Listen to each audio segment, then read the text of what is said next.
now for a lot of people is the job situation. Okay, a lot of people may be making a lot of money, and yet you ask them about what is that worries them. They said they could lose a job in next week. Right, so it's a major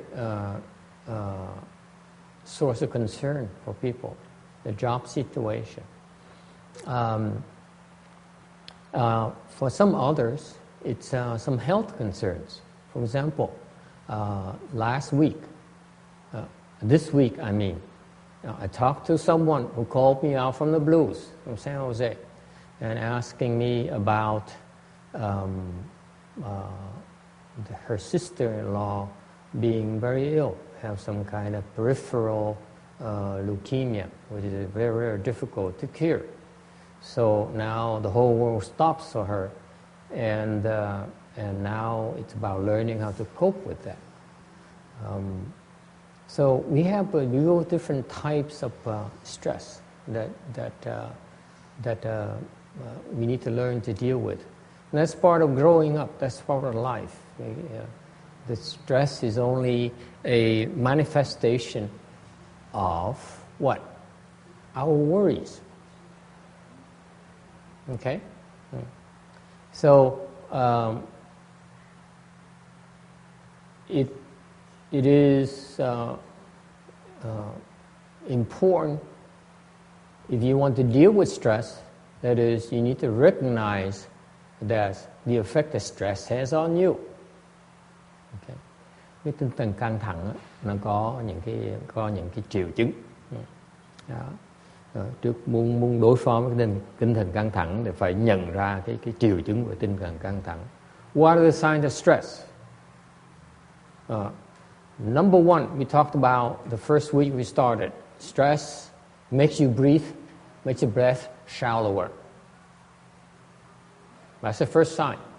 Okay? You don't breathe as normally anymore. You're holding your breath. And usually you pay attention to when you're stressed out. You breathe down to the level of your lungs. That's it. Breathing, normal breathing, good breathing, by the way. Go back to the fundamentals of breathing. Breathing is you breathe to your navel, to your belly, and then up. When you're stressed out, you breathe down to your lungs, and then you stop, and then you go up, because you're interfering with your breathing. Okay? So that's what stress does to you. It's a physical phenomenon where actually you're breathing shallower.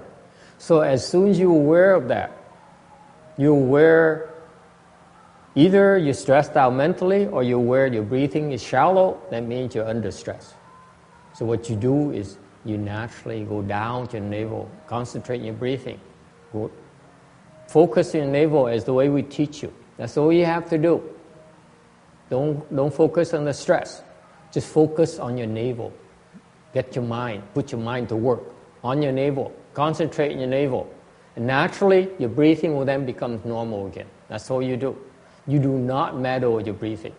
Is it clear? Okay? You don't meddle with your breathing at all. Let your body take care of itself.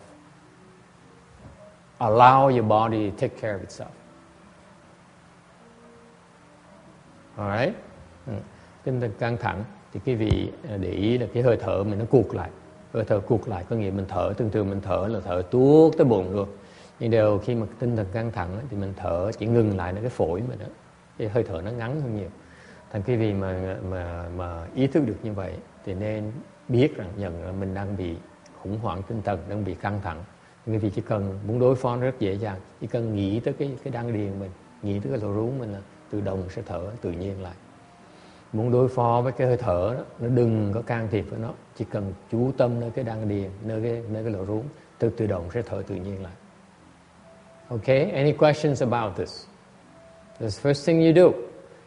The breathing. Stress is a physical phenomenon. You have to learn to deal with it by regulating your breath naturally.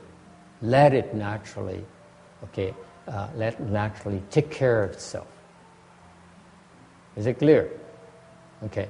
Number two, if you fail to deal with the stress level you have, which we all do. I know all of you are stressed out at work. I see the worries you bring to me every Saturday morning. You still bring your stress from work on Saturday morning to the temple. Okay? I see that in you. And I see it in the way you sit. You know how I recognize you're stressed out when you sit? Does anyone know? I was stressed out. I was that way too, until recently. Okay? How do you recognize someone is stressed out?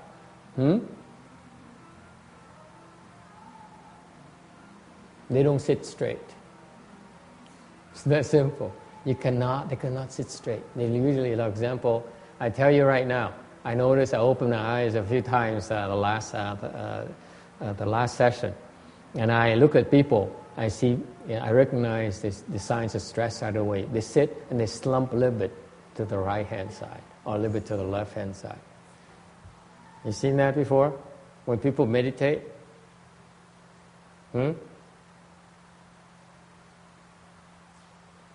Okay? That's a sign of stress.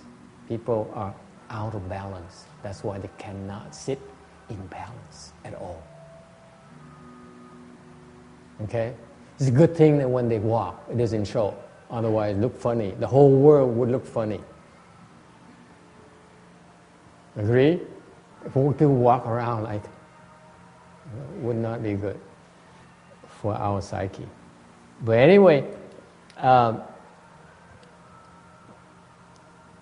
when you're stressed out, you lose your balance. That's why it shows when you sit. You cannot sit straight. You cannot sit still. Especially, I noticed that most of us are right-handed, and therefore you lean a little bit to your right-hand side. Yes or no? Okay?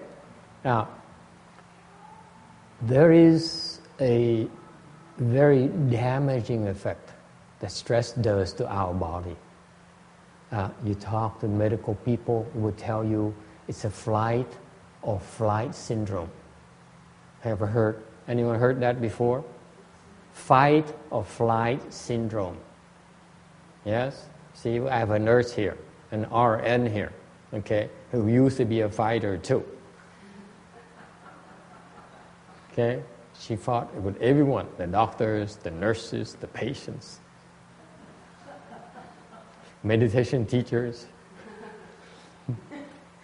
Okay, fight or flight. What does it mean? Okay, it means that when confronted with a threat to our well-being, we have natural responses of either fighting or running away.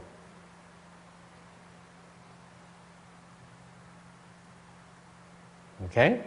And this is a well-known fact when you talk to meditation people or medical people or psychologists. They will tell you that. It is a very common concept, fight or flight. When we are under threat, we have a choice. We go into mode, we shift gear. And what happens when we shift gear is that what? Adrenaline is secreted. We pump adrenaline. Our heart pumps adrenaline. Oh, I just said it, but now I can't say it anymore. Adrenaline, thank you very much, Danny. My goodness, I'm getting old. Must be from you, and I'm forgetting things. So, adrenaline. The heart pumps adrenaline, okay? And therefore, that adrenaline gets into the bloodstream and help us regulate our response. It enables us to respond to the threat effectively, okay? And the danger with adrenaline is that it hypes us up, but it also has side effects. It puts us in a heightened state of anxiety. Okay, so after we cope with stress, it has some residual effects, and it's damaging to you physically. Adrenaline, if you put it too long in the bloodstream, it has some side effects. That's not good for you. Okay, so the adrenaline is what makes us have shorter breath, by the way. Shortens our breath. Okay? And tense up our muscles so that we are ready to react. Like a boxer is on adrenaline. And it enables him to react very quickly because he's under a threat of extinction. He's being threatened with death and injury. So now his body is on adrenaline for during those 12 rounds or 9 rounds. Okay? It's very damaging to you. You keep on functioning under those circumstances because it makes you put you into a heightened state of alert that is not your normal mode of operation. Your body is not built for that. Okay? And so that's what stress does. It makes us go into overdrive, and we cannot sustain it for very long. I know some people are so stressed out, ask Randy, at work, that you are in that heightened state of alert, of operating under stress, okay? Like a soldier at a battlefield, okay? Or a knight with that lancer and riding a horse towards his opponent and see that lance coming at him. Okay? So all these are states that are an imminent danger to us. And therefore, it may be that we don't have the same perception as a soldier in battlefield or a knight on a horse galloping at full speed, okay, and seeing his opponent coming at him, wanted to hurt him, okay. But we all have the same natural physical response to stress by pumping adrenaline. Thank you. Okay, and that's why we need to be aware of that. If you agree with me, then you realize that as the first rule of thumb in dealing with stress is to recognize that you're under stress. Okay? That's what meditation is about. Meditation is about heightening your awareness. Heightening the awareness that something is out of whack, something is out of balance. That's what meditation is supposed to do, helps you do. Raise your awareness that you are physically and mentally out of balance. Okay? So far so good? Okay? Unless you're aware of it, you cannot cope with it. All right, so you as soon you're aware of it, then you have a much better chance to come up with different ways to tackle it. How do you deal with it then? Okay, what does meditation teach you? Meditation is first of all an approach to physically train your body, okay? To physically use your body to train your mind.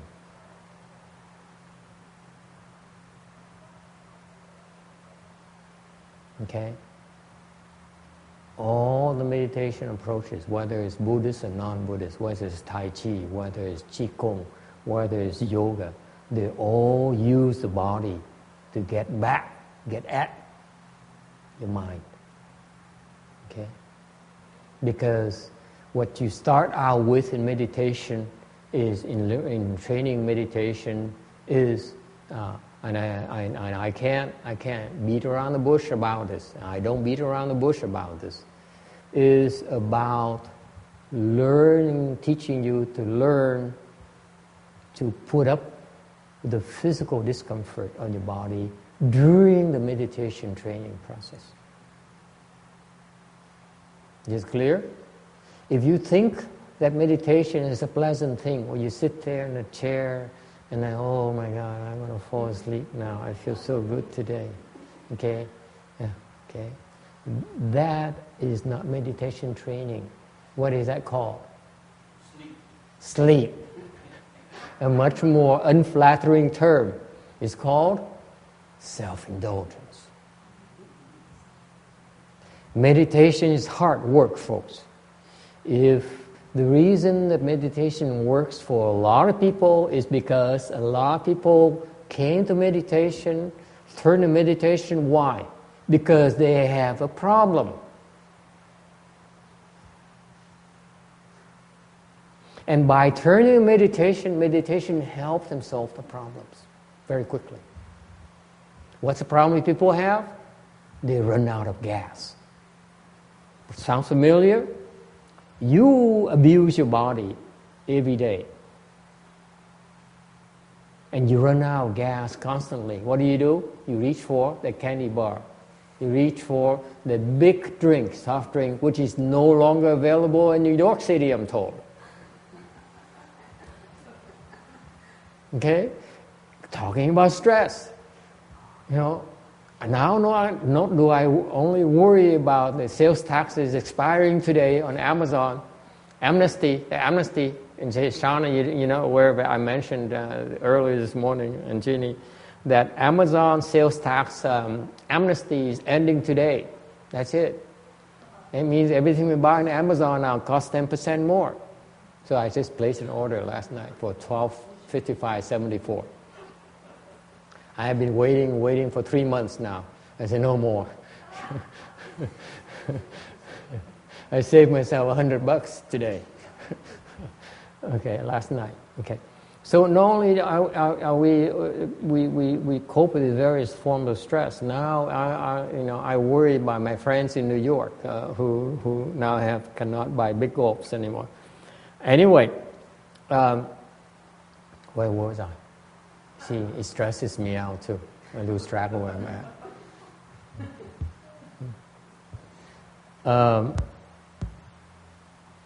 What was I? Running out of gas. Oh, thank you very much. So when our energy level is low, what do? We reach for sugar, right? Sound familiar? I have a boy here in the temple. He runs out of sugar every 10 minutes. And what does he do? He goes for ice cream. Who you don't believe, as soon as he moved into the temple, every half hour he asks for ice cream. I'm not lying to you. So and you know, after ice cream, he starts jumping again. I start screaming and yelling. And you know, we are a Chan temple, folks. It's not good for our image.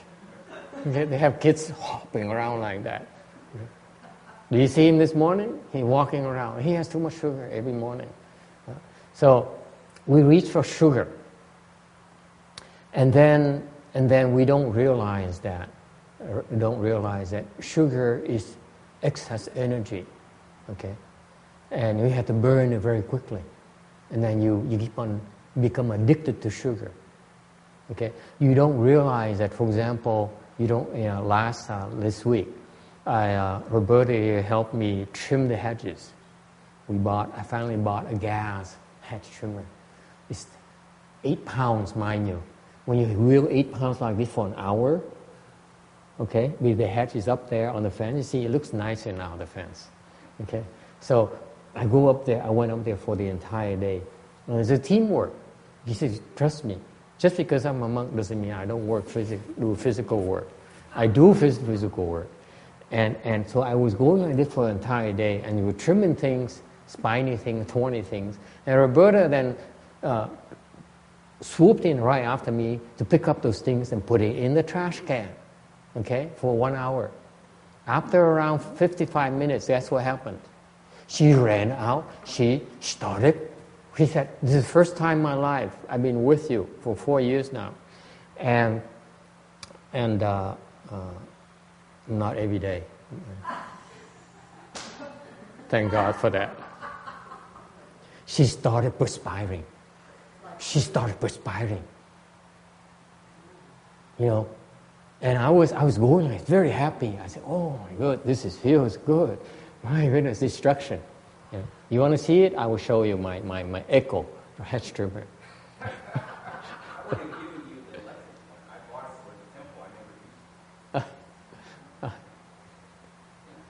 Now he tells me, it stresses me out. It stresses me out. It really stresses me out now.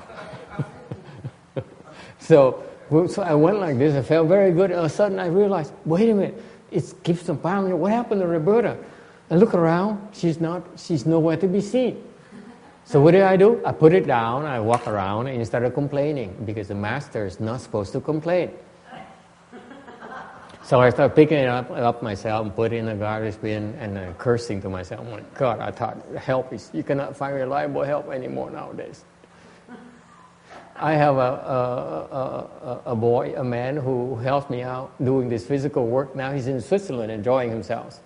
He sends me 3 emails a day or something. He says, how are you? You need to do anything. Oh, by the way, you should send your book to the publisher, the meditation handbook, because, and so on. I said, can you cut it out? Please enjoy yourself in Switzerland for a change. That's the last thing I do. Go to Switzerland, think and worry about the business in the temple. People are crazy. Anyway, and it turns out, last night we talked about this guy, and Roberta said, when is Thomas coming back? I said, you've been asking me this every single day. And turns out he's more popular than the master at the temple. It stresses me out completely.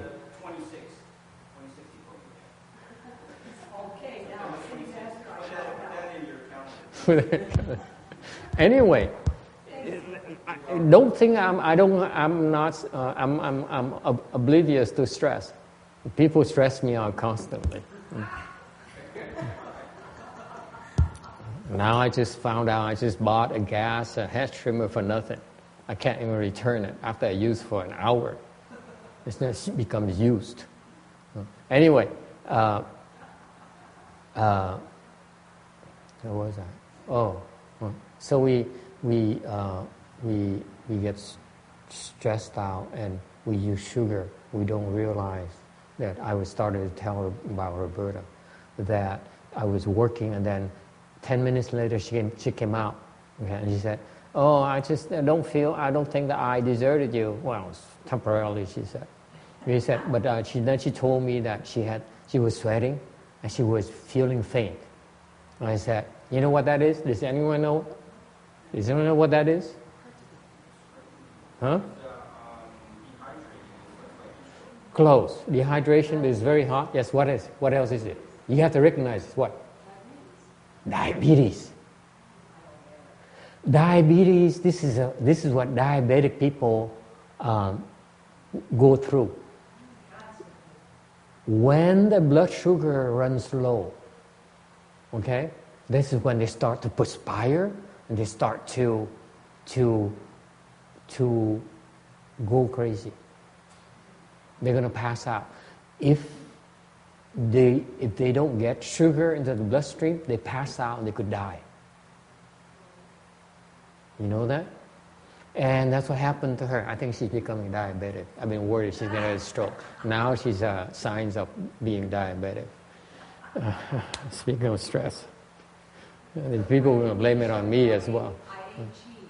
That's diabetic. What happened is that she got in and she got some cheese. Okay. What happened is that she was very good. She walked into the inside and got some sugar in the bloodstream. Cheese. Not sugar. Well, this sort of sugar. It's called a carbohydrate. Yeah. But anyway, it's not the heat. It's just you have your blood sugar ran out, and you were, and I tell you this funny thing. This is a secret. Okay, promise you won't tell anyone except the MP3 people, or Skype people. Yeah. The diabetics, when they have that kind of response, diabetic response, I've seen it because my brother is diabetic. I saw him go through that every single day, okay, for a long, long time before he learned how to cope with it.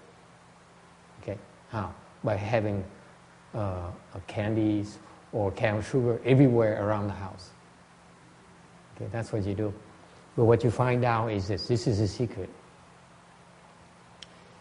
If you run to the state like that, I didn't want to tell you back then because I didn't want you to have a stroke on me either. Okay? If you meditate, then we'll take care of that. You don't need sugar in your bloodstream at all. And that's the secret. You learn to function in a low blood sugar level in your bloodstream.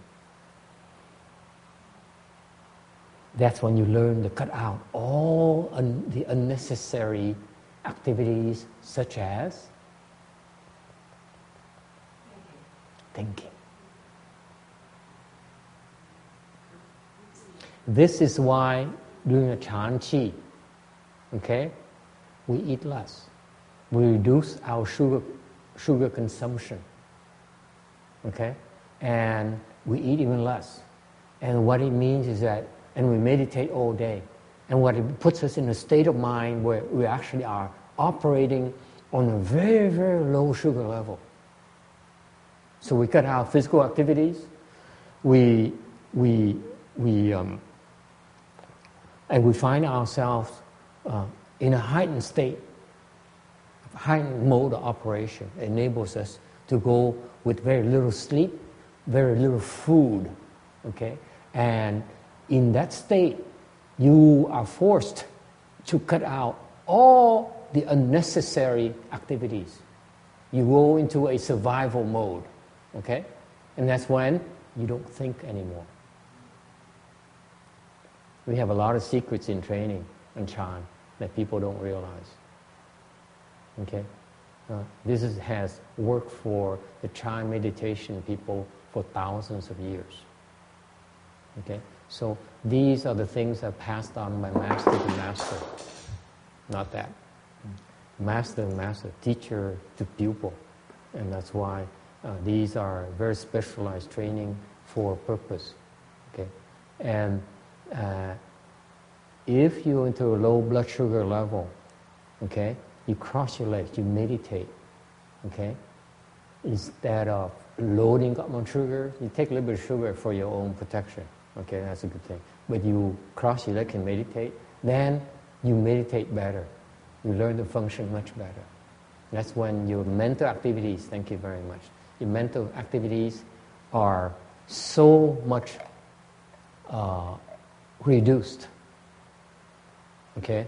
And that's when your meditation skills improve. I don't think I can explain that in Vietnamese. Let them cook. I mean, we got them going already, right? So, okay. Any questions about that? Okay. So, anyway.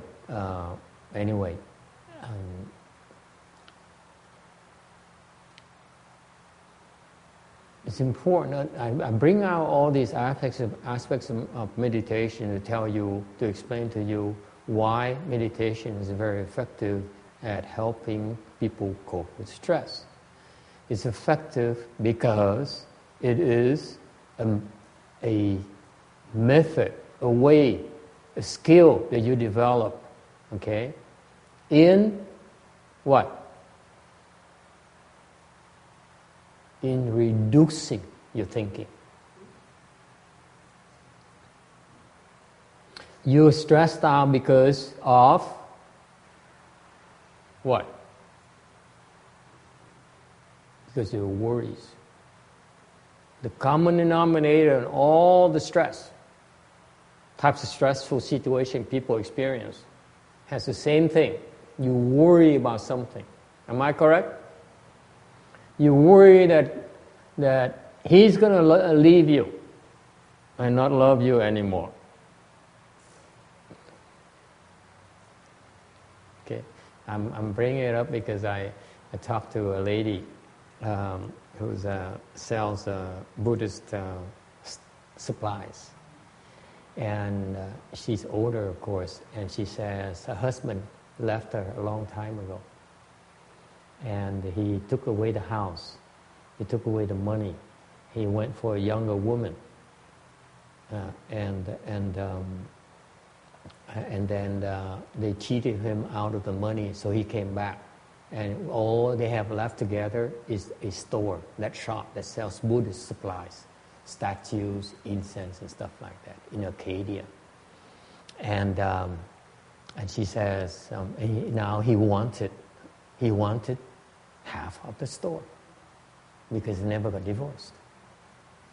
Okay, so that's what keeps her up. She worries about that. Okay. We all have our own worries, things that are important to us, that we need to protect, that we feel under threat, okay? And we worry about that. So the nature of stress is worries. You cannot stop yourself. You cannot stop your worries. You worry about money. Okay? I talked to someone, Roberta's son, last week, and it breaks my heart because this guy is from my generation. I'm dating myself, am I not? Never mind. I tried to call him in the morning in 1 p.m. We didn't connect because I was in Walmart and the reception is very bad. And then at 5 o'clock, I called him again, and he said, we talked for 5-10 minutes. He's a general contractor, and we need to do some remodeling at the temple. So we needed his help.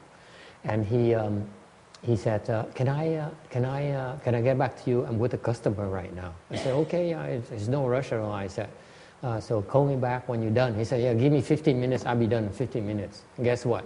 He called me 8:38 that evening. And he said, Master, is it too late to call you? I said, no, at temple we work day and night after we eat three bowls of rice at lunchtime. So we know about low blood sugar level, you know. And he says, and the guy is working day and night. His Mercedes has 500,000 miles he puts in. How old is this Mercedes now? What year is this Mercedes? 10-year-old, right? Yeah, 10-year-old Mercedes. Very nice car. Black and convertible. He's cool. This guy is cool. He puts in 500,000 miles. And this is not a commercial for Mercedes either. Okay? Even though we should talk about sponsorship. Anyway, in my generation, we kill ourselves to provide for the family. That's what we do. It's some sort of like a code of honor, code of ethics. And I talk to my students, and I say, look at my student who's in the 30s, and say, is that what you guys do now? And she says, no way. Okay? But anyway, the stress level is incredible that we put ourselves through. And very few people have the skills to know how to deal with those excessive worries. Okay? This is what meditation do. Meditation is a method, is a training method that helps you learn to cope with the stress.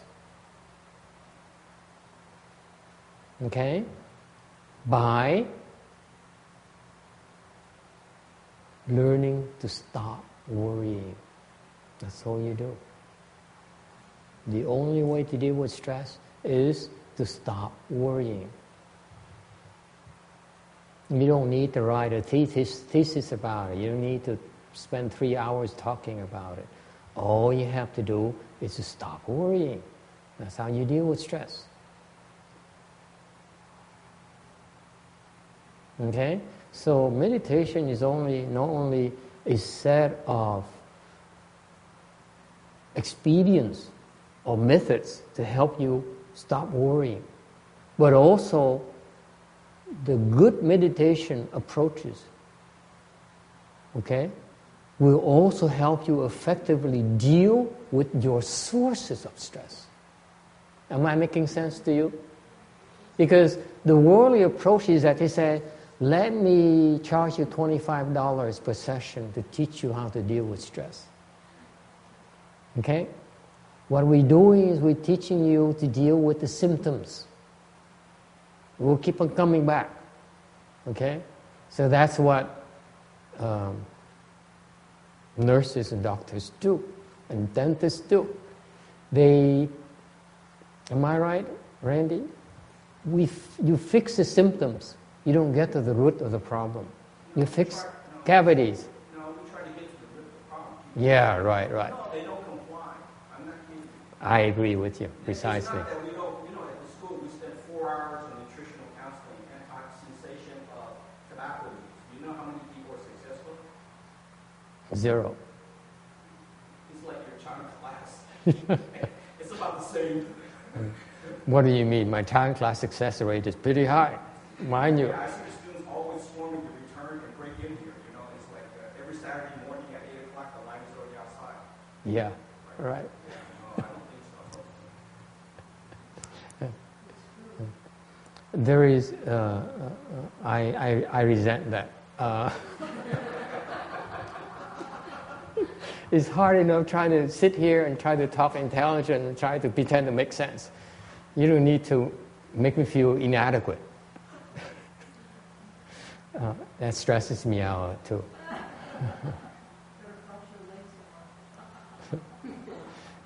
Anyway, it is true. It is true that I was being unfair. The dentists and doctors, medical people, they try to get to the root of the problem, but people are not taking their advices seriously, are they? And that's the problem. That's right. They want help for everything, and that's not true. Yeah. Okay, let's change the subject. This is too depressing.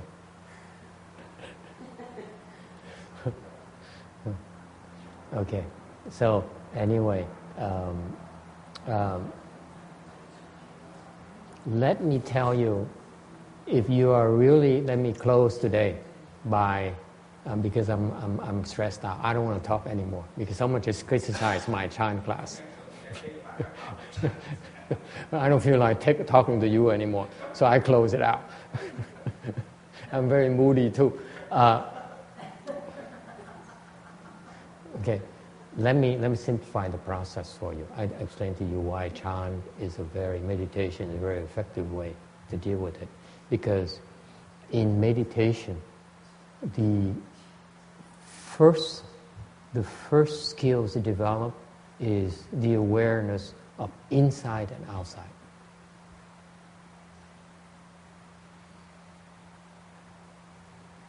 Is it clear? You develop the awareness of inside your body. Inside is your body. What happens inside your body. Outside is the rest of the world, the rest of the universe. Meditation is you go back to your navel, you go back to your breathing. You become aware of your bodily functions, what's happening inside of you. Because why? Because in a normal day, you pay attention outside. You don't pay attention to your body at all until it runs out of sugar. Right? That's when you reach for something, you eat. Okay? And you sit down, you rest. That's the only time you pay attention to your body because it screams, it yells, it says, I have a headache, I'm not feeling well. That's when you pay attention to it. Meditation is that you reserve some time a day. We ask of you every day. This is why those people don't come back. I don't want those people to come back, by the way. Yes, I do. Masters do lie sometimes. Meditation, the way we teach is that we ask you to train every day. We hope you develop the commitment to train every day, okay? So that you develop the skills to distinguish between inside and outside every day. It takes time for you to develop it. Okay? It may mean some investment initially for you of time, but it pays off handsomely, I assure you. If you're willing to do that, then you keep on coming back to the Chan class because your skills improve and you feel better about yourself. You feel healthier and stronger and less stressed out. If you don't come back, it's because you're not willing to put in the work. Therefore, you're not getting as much out of it. Okay? If you really want to learn how to deal with stress and learn to get a lot more out of meditation, it takes commitment. It takes hard work. Okay? Most people, they start out with doing it once a week on the weekend with us. But eventually, they become enamored with it. They see the great benefits of meditation. They begin to do it regularly every day. That's when the benefits are magnified. Okay? And you get a lot more out of it. Okay? And it comes to manifest itself in terms of reduction of stress, tremendous reduction of stress. You feel better about yourself. You feel good if you meditate every day. And not only that, you feel a lot more efficient. I know for busy people like dentists and doctors and nurses, you don't have time to meditate. But that's why you're wrong. You make time to meditate, you're a lot more efficient the rest of the day. A lot more efficient. You have a lot more stamina, you have a lot more energy. And more importantly, this is much more important. It's not only raw stamina, raw energy, or feeling good about yourself, or feeling, that the headache, the migraine is not bothering you as much. More importantly, you develop the awareness during the day of when you need to go back inside and restore your balance. That's very important. When we walk, when a ballerina performs, okay, notice how beautiful it is. She goes from and maintain her balance in the performance. Okay? That's a skill you develop over time. Think about that. Okay? If you think that you can go through your work day and all you do is keep on working and working and working, you're crazy. I tell you flat out, you're stupid. That doesn't apply to you new people, okay? Okay? You need to be aware that when you're out of balance and restore your balance. Because when you're out of balance, your mind is cloudy. You're not effective anymore. You're not thinking straight anymore. That's why to continue to rely on your thinking mind is folly. That's when you stop. You go back to your navel. You breathe for a few minutes, and that's it. It clears your head. You can think again. You can be productive again. That's what meditation does. It heightens your awareness. You should be aware of when your mind has become cloudy. And you're spinning your wheels. I use the term spinning your wheels. It's not making progress anymore. That's when you stop. Okay? Instead of reaching for sugar, cross your legs or sit down and then breathe. Develop that habit. You're a lot more productive throughout the day. I assure you. And you're a lot stressed out. So it's the awareness of inside and outside. Okay? You become more aware of your bodily functions. You're breathing. Okay? And then I'm going to take it a step further. Okay? Once you become more aware of your bodily function, of what's happening, what is wrong with you, where it aches, where it hurts. Okay? That awareness actually is helping you heal already. Well, but that's not today's topic. We talk about healing another day. Okay? The point here is this. Once you become aware of your bodily function, that's being inside. Is it clear? It's that simple. You have to physically do something. You have to stay inside. Okay? And then your worry is what? Is your mind is going outside, somewhere else, aren't you? That's outside. That's why you become defenseless. You're not paying attention to your own household, your own headquarters, right here. You're going out. You're sending your army out. And your fort is defenseless. It's neglected. Is that clear? You're losing your awareness. You're going outside. You worry about outside of you. External. The outside world, you will. That's when you're vulnerable. Is that clear? So, in order to cope with stress, I am running out of time, and besides, I'm disappointed.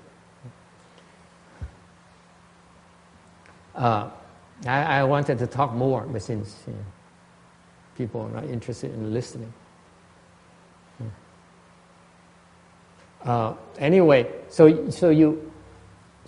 first of all, you become aware of the inside. And when you worry, then you have to realize that you're going outside. You're worrying about something else, somewhere else. Okay? You are defenseless. Now you're vulnerable. You're very vulnerable. Believe me, you're very vulnerable. Okay? So what happens is that when you recognize that, okay, then let me give you a quick and dirty way to deal with it. You worry about your husband leaving you, okay? Here's what I do. Any of you have that problem? Worrying about your wife leaving you, your girlfriend leaving you, your boyfriend ignoring you? This is what I do. I say, I sit there and I hypothesize that my wife is leaving me. And I say, what's the worst could happen to me? Okay? In order for you to deal with the outside world, you cannot pretend. You cannot ignore it. If you say, if it happens, then you're crazy. Okay? The way you deal with the stress, external stress. Remember, I just taught you to recognize you're going outside. If you say, okay, so I shouldn't go outside. If you say, I go back inside, then you're crazy. You can't do that either. You'll be falling. It's just like, there's a threat. Someone's putting a gun to your head and say, okay, I'm not going to worry about you. Are you kidding me? Are you crazy or something?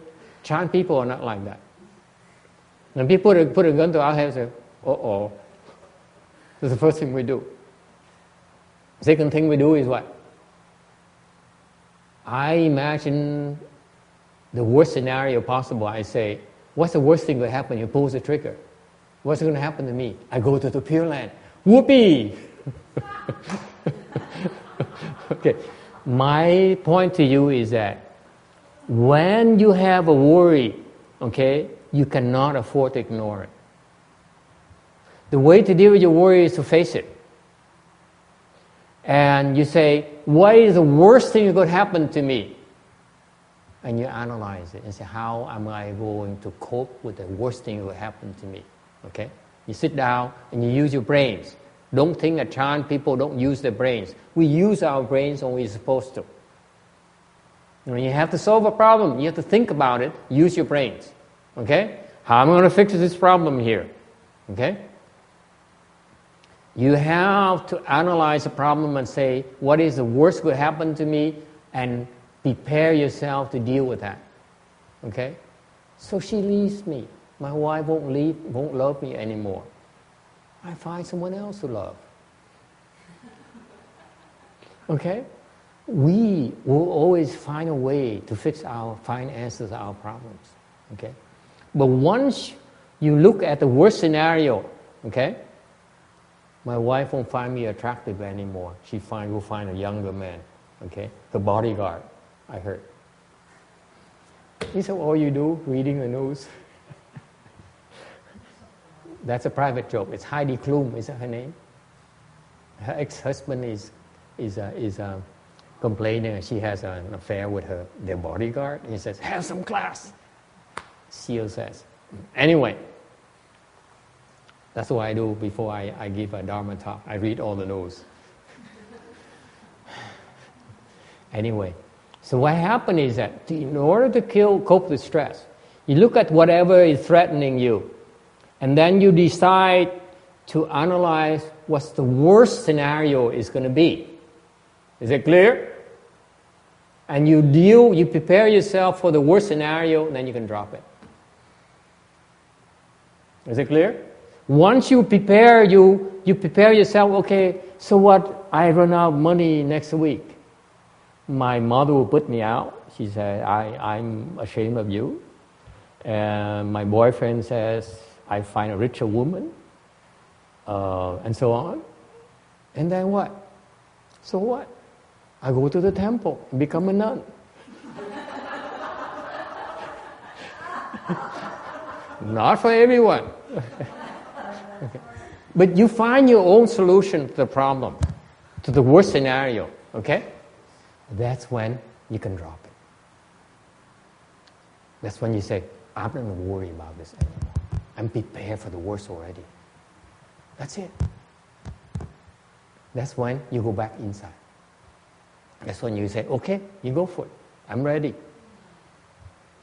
Because you don't analyze the worst scenario, you don't prepare yourself for the worst scenario, or for whatever really bothers you, you cannot drop it. Let me tell you, you cannot.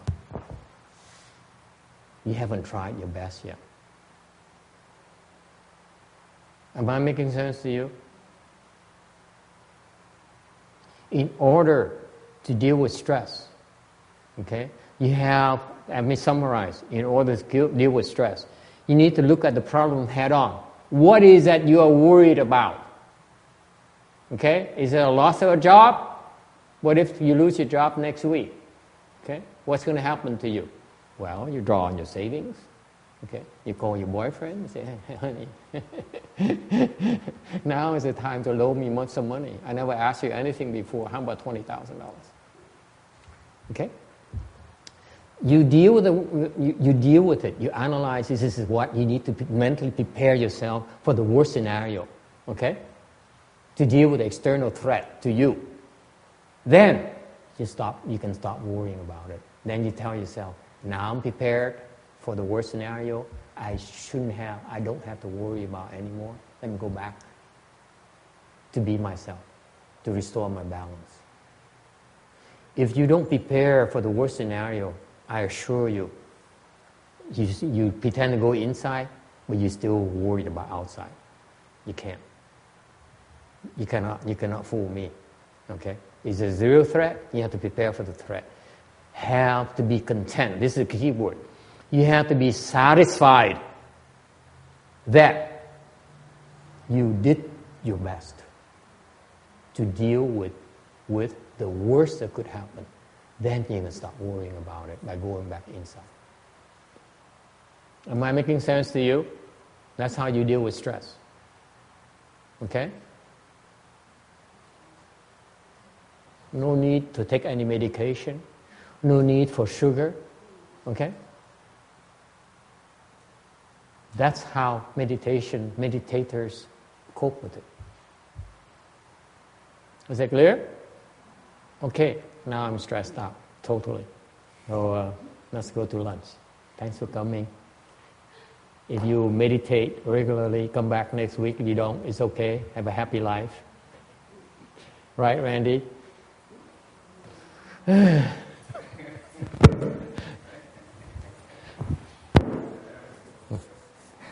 All right.